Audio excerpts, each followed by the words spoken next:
Okay, so we're back on the ship, and whoa, what happened to your face, Leora? I'm pale. Have you looked in a mirror lately? What's wrong with your face? What's wrong with the ship? What's wrong with everything? Oh, we're back. It's back. For a second, she looked like she dumped her entire head in a vat of low burn acid and just burned all of her skin texture off. But it's okay. She immediately grew back. She's a member of the Blue Man Group. Yeah. Anyway, this is why we need Liara on our team God before damn we it. can finish the game. Because not only is she a treasure trove of information on the Protheans, she can actually help us decipher what's inside Liara, what's inside Shepard's mind. I don't know, Shepard. That just looked like a normal game of Doom to me. Doom 2016, even. Oh man. Was it incredible? Now, the slightly disturbing thing about this is that this right here seems to be the reason Liara has a crush on you. Wow, you've got really fucked up things going on in your head. I need to get. Hey, do you want to, I'll have what she's having. That's like, like, I'm wondering if you're talking to somebody who's an Asari, and you're like, hey, I want to get to know you a little bit closer. It's just like, do you want to have sex with me right now? Because, like, it just seems to be the most efficient way to get to know them, It's just like, you could have a 3-hour-long conversation over dinner about, like, their childhood or whatnot. Or, you could fuck once and know their entire life story. It's not quite that versatile, but, The thing about Liara is, if you don't romance her, her conversations get awkward pretty fast after this point, because she totally digs you regardless of your gender. So she's the one who makes a move before you do. It's not a matter of you pursuing her. You have to respond to her at some point, and it makes you feel so goddamn bad if you say no, like I'm gonna end up doing, because she's so shy. And it's like you gotta say no to her, and it's like, but I can't say no to that face. Does it change how she interacts with you in 2 and 3 if you say no to her now? No, it does not, actually. And I'm pretty sure, the Asari in general have their heads on pretty straight about that sort of thing. Like, I don't think I've ever seen in any of these games a pushy Asari. Like, it's just a personality trait that I don't think they comprehend. I mean, there are unpleasant Asari, mercenaries and the like, but I've never seen a pushy one. Council, no one creature should have all that power. Yeah, if you divide that power between 6 indistinguishable holograms, then it's okay. Now, this is a conversation that pisses me off, because it's another example of the Council never being happy no matter what you choose. They will always criticize you. They are basically a voice for the game's confused morality choices. They always voice an argument for what you didn't pick. Well, there are some people who are like that, like especially your boss. Like, they're never happy. They're never happy with what you did because they could have done it better. Then why didn't you do it, sir? Are we injecting some personal hang-ups into our commentary, Ted? What? No, I would never do that. What makes you think that? It just reminds me of Life is Strange, where, like, anytime you make a moral choice, the character, like, thinks about it in her head. Like, she always gives, like, the con of why, of that choice you made, and, like, makes you reconsider, maybe you should go back and try something else. I still need to play that. Everybody I've talked to says that Life is Strange is really, really good. I like it. Is it like a Telltale game? Because that's the closest thing that's the closest thing you can compare it to, definitely. It's not an action game. There's kind of puzzles, but they're not like Resident Evil puzzles or like, any kind of platformer game kind of puzzles. It's usually just something simple as like, I need to get one object and bring it to one thing, and that's pretty much it. But yeah. It's mostly just dialogue, and it's mostly, your choices and how they affect the story, and it's basically just it's basically an interactive story for the most part. But So a visual novel. yeah, Okay, I'll need to give it a shot whenever it goes on sale at some point. Because Which game specifically do you want? Life is Strange. Life is Strange? I thought it was You can episodic. get episode 1 for free. Oh, okay, cool. Yeah. But I didn't want to try it when it was still episodic because I hate games like that when I have to play them episodic. So, Yeah. like, I never play Walking Dead in episodes. I wait till the entire season's done and play it. You do what I do with comics. You wait until the entire volume is out, yeah.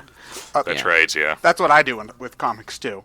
When I am in the mood to buy comics, which hasn't been for a while, actually. Although that's mostly just due to literally not having enough shelf space for the goddamn things at the moment. But You mean you did want to read Civil War 2? no, not really. Honestly, most of my interest in comics is outside of either publisher at the moment. Aside from a couple of exceptions, like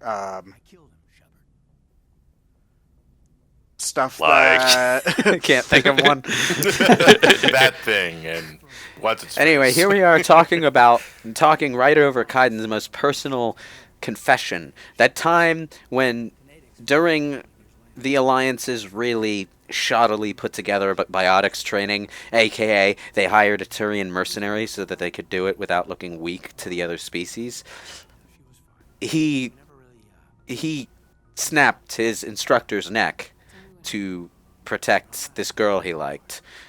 But of course, we don't live in a universe where knights in shining armor saving the princess is always going to get you love and friendship. So she was terrified of him after that.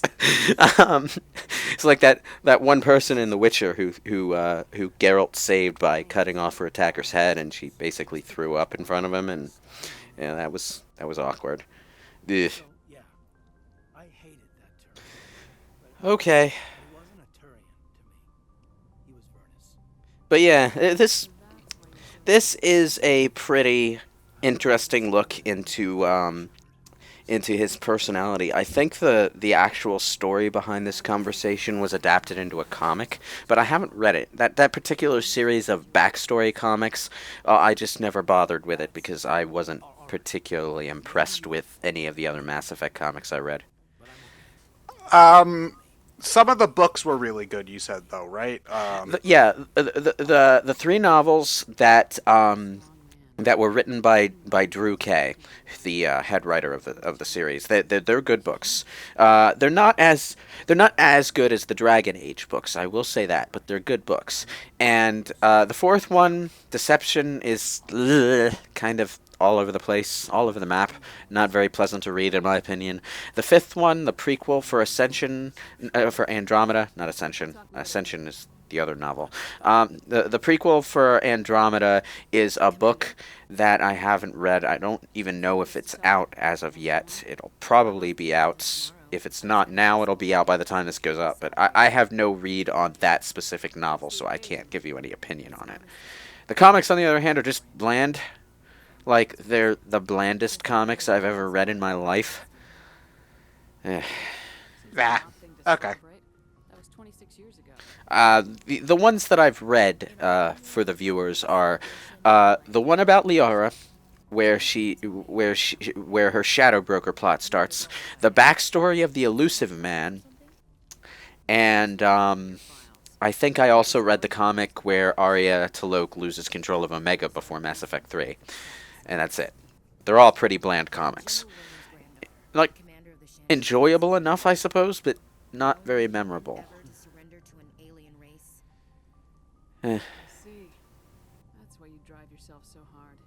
Okay, I like how these conversations go back to back, and they always they end up with Shepard at some point in the conversation going, "I see. That's why you're list characteristic A." That's why you're these easily defined tropes in which I can draft. That's why you're racist. Sorry, did I say that out loud? Basically, if you're talking to these people at the correct pace, like whenever you're able to between missions, you get to this point in the conversation right before Vermeer becomes available, at which point you have to give one of them up. Which sucks, because now you don't want either of them to die.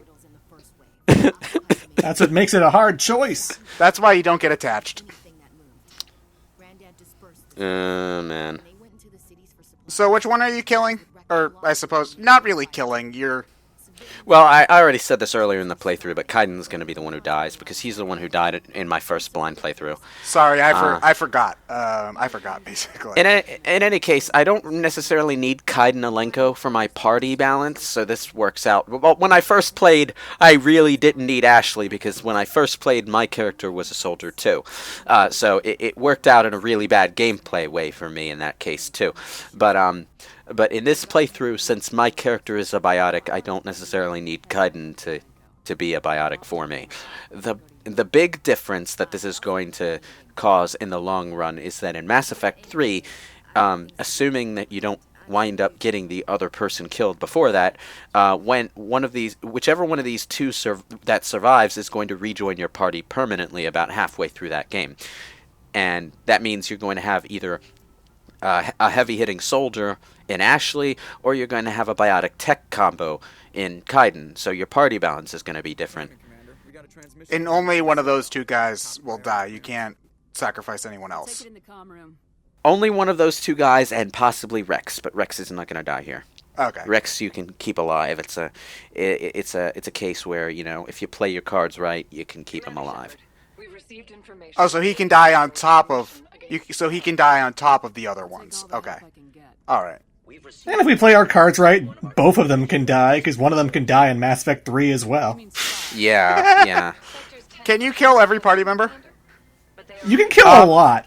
Basically, everyone in this series can die. Every Mass Effect 2 character can die, including Shepard. And every party member in Mass Effect 1 can die in one of the other two games. But basically the only way to kill Liara, specifically, is to romance her and then get the bad ending and have her in your party so that she gets disintegrated. I don't think there's any other way for her to die. she's got plot armor until the very end. So I'm wondering if there can be any playthrough of a Mass Effect game where you end with nobody. Like, I know that you'd probably be a sick... That's like playing Fire Emblem and purposefully ending the game with only Crom, but... Like, basically, I wonder if you can do it. You get to the end of Mass Effect 2, and do just badly enough that one party member survives, because Shepard will die and you won't be able to continue to Mass Effect 3 unless one party member is alive to help you onto the ship. So, like, get to the end of Mass Effect 2 with everyone but Miranda dead. And then get Miranda killed in Mass Effect 3. Everyone in Mass Effect 2 is dead. Including two of your Mass Effect 1 party members. And then, like, just side with the Geth to get Tally killed, I guess, and... Yeah. And then just get the worst ending. And everyone will basically die. Yeah! Murder! I think the only totally immune good guy is Admiral Hackett, who has to survive because he's in the bad ending. I got a lot going on right now. I love that Mass Effect 2 even has a bad ending, even though you can't possibly continue the story. Colonies being attacked? I'm not sure that one Spectre is enough. What if you signed me on as another Spectre? Conrad, I haven't been shot in the head nearly enough times to make that seem like a good idea. Joke if you want, but there were people who didn't believe in you, and you worked out, right? I want to be with you, fighting the good fight like you did on Elysium during the Skillian Blitz. Okay. So basically, at this point, a save import glitch kicks in.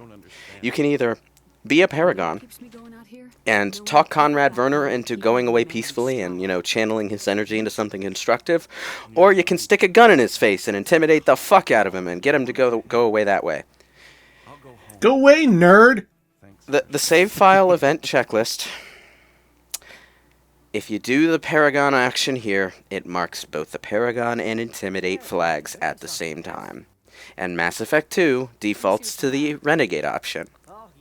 So, Conrad Verner will always react to you in Mass Effect 2 as if you stuck a gun in his face. You have to edit your save file to fix that.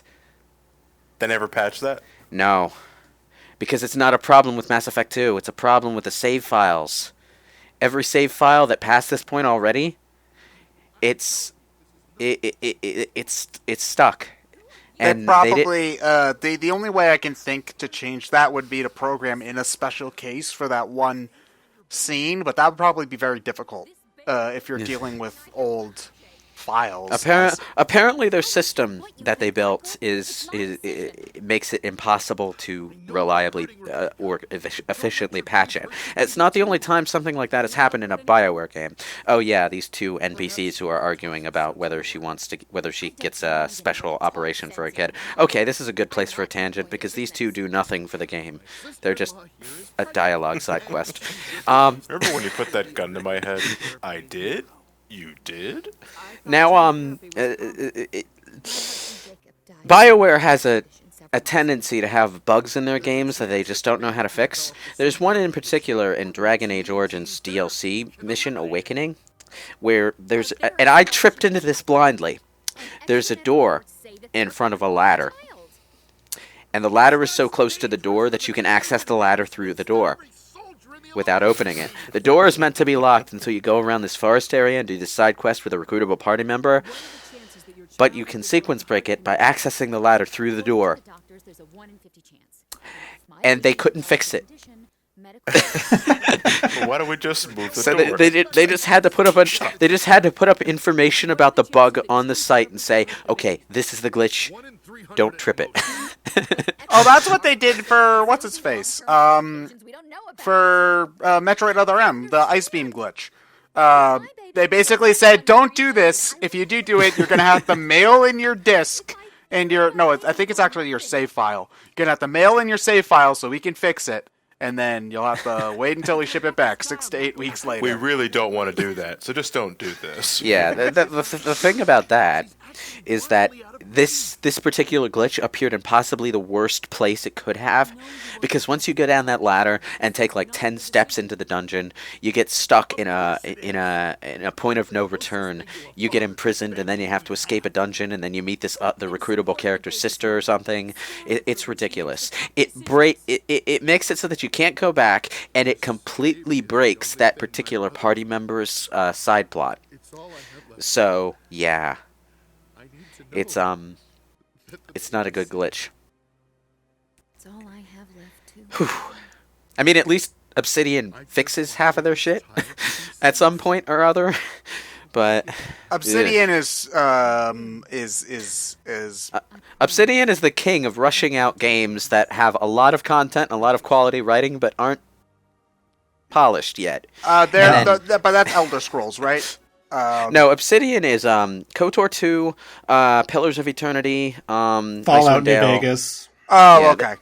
They do a lot of good games, but they're good games that are pretty clunky at launch a lot of the time. And you basically with an Obsidian game, you're almost guaranteed that within a year or two there will either be an official patch or a fan patch that fixes the problems and makes it like one of the best games you've ever played.